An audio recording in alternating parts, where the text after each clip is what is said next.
Muy bien, vamos a resolver el día de hoy lo que corresponde a un circuito en serie de corriente alterna.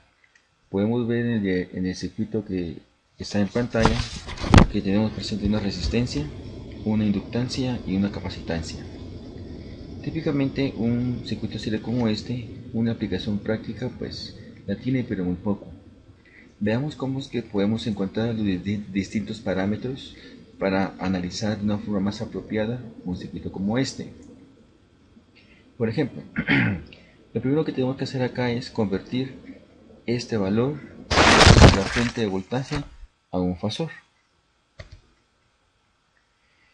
Pero el fasor lo vamos a encontrar como el voltaje pico, es decir, este valor que ustedes observan acá corresponde al voltaje pico, pero vamos a encontrar el fasor como un voltaje RMS. Es decir, si dividimos nosotros 70.7 por raíz de 2, vamos a obtener el voltaje eficaz que alimenta este circuito en serie.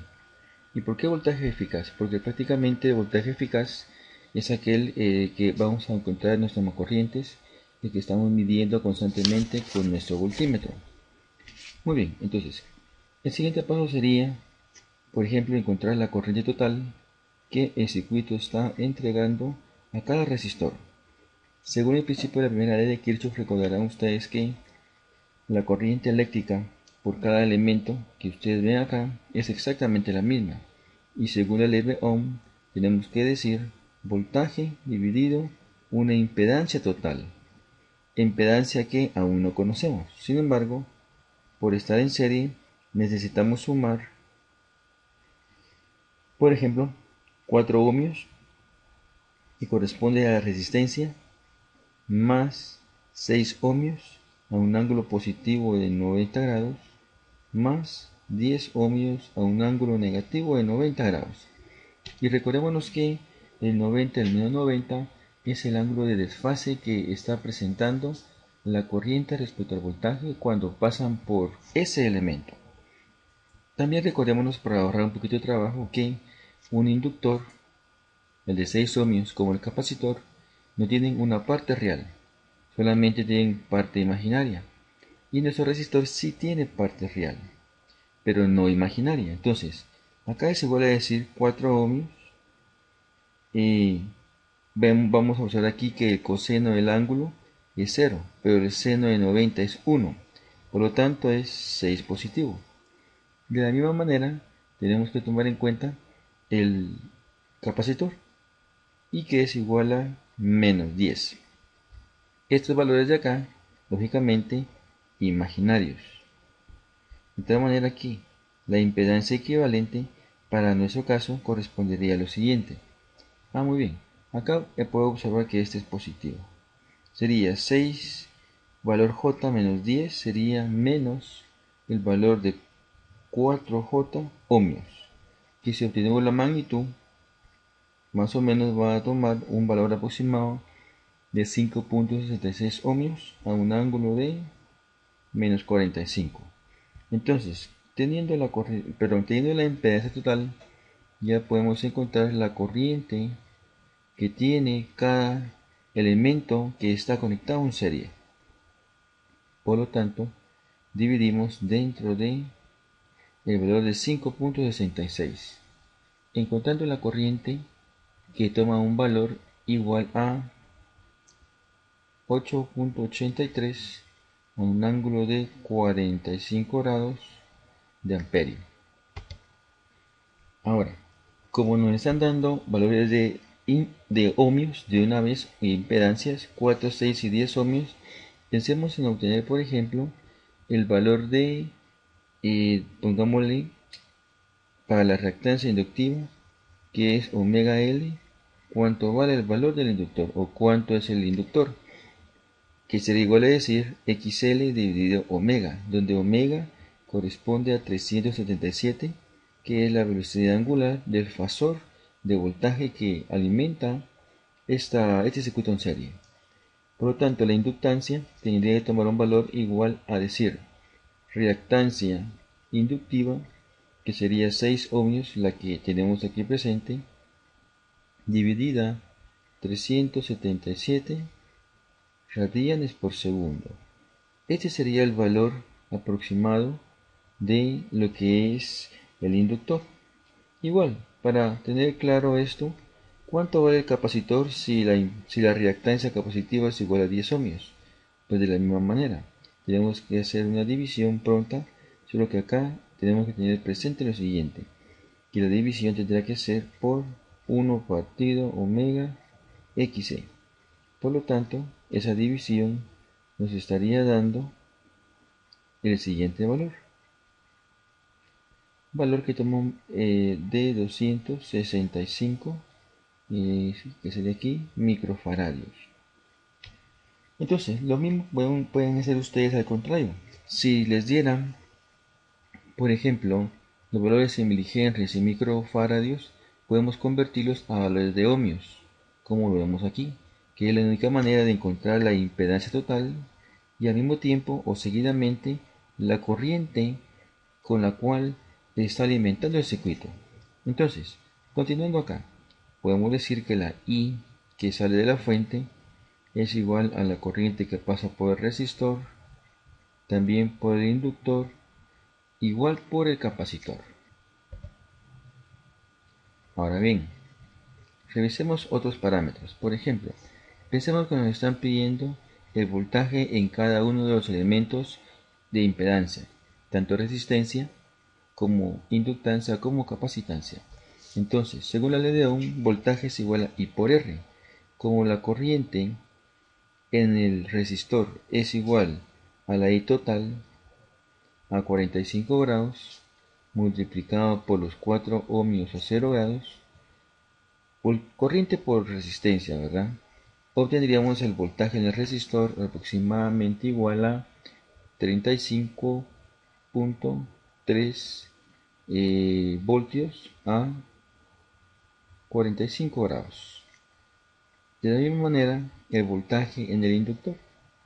Nuevamente, la misma corriente al mismo ángulo, solo que ahora con la impedancia en más 90 del inductor, tomando un valor aproximado de 52.98 a un ángulo de 135 volts.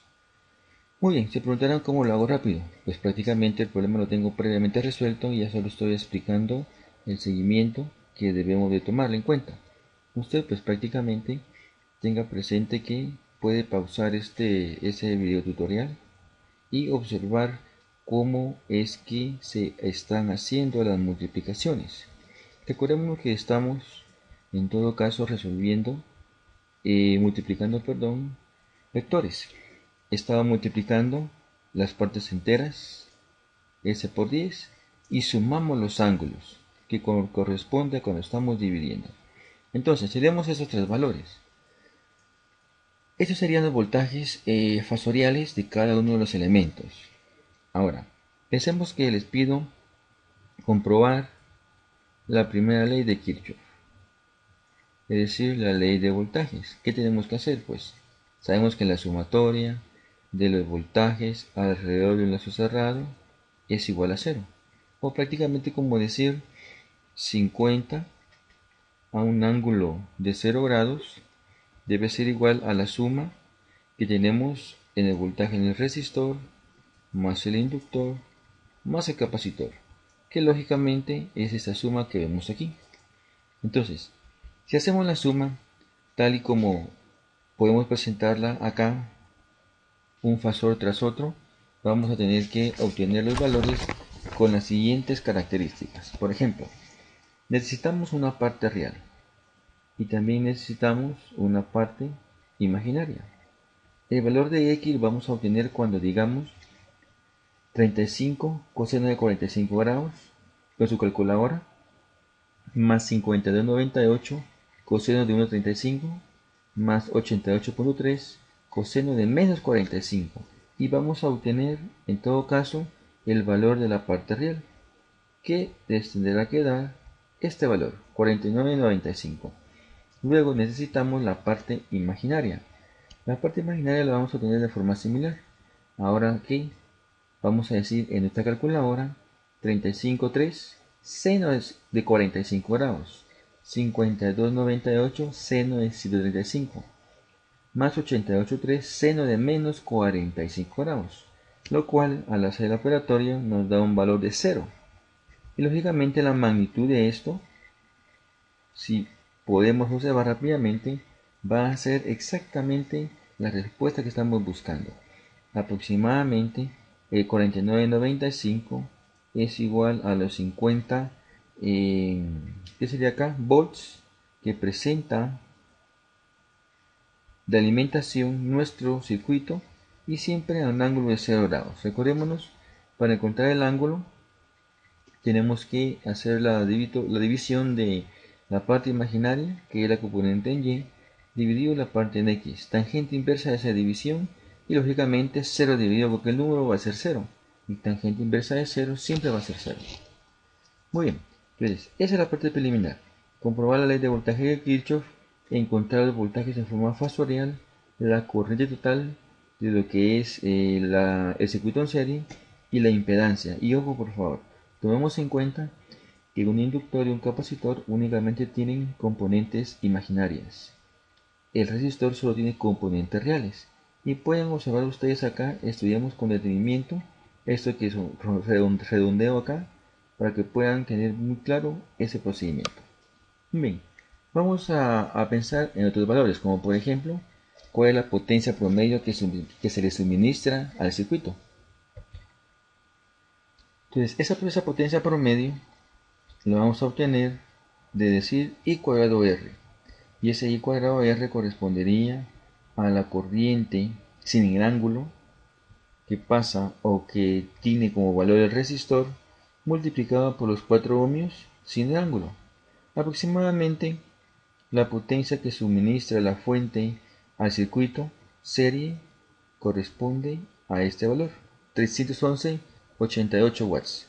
Tenemos en cuenta algo. Si ustedes quisieran encontrar la potencia promedio de un inductor o un capacitor,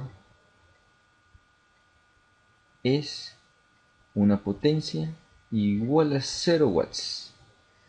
Sucede que un inductor o un capacitor, por sus características de almacenamiento de energía en un campo magnético o un campo eléctrico, pues esos campos magnéticos van y vienen desde la fuente a la carga, es decir, al consumidor. Van y vienen, entonces la potencia promedio en la ida y en el regreso es igual a 0.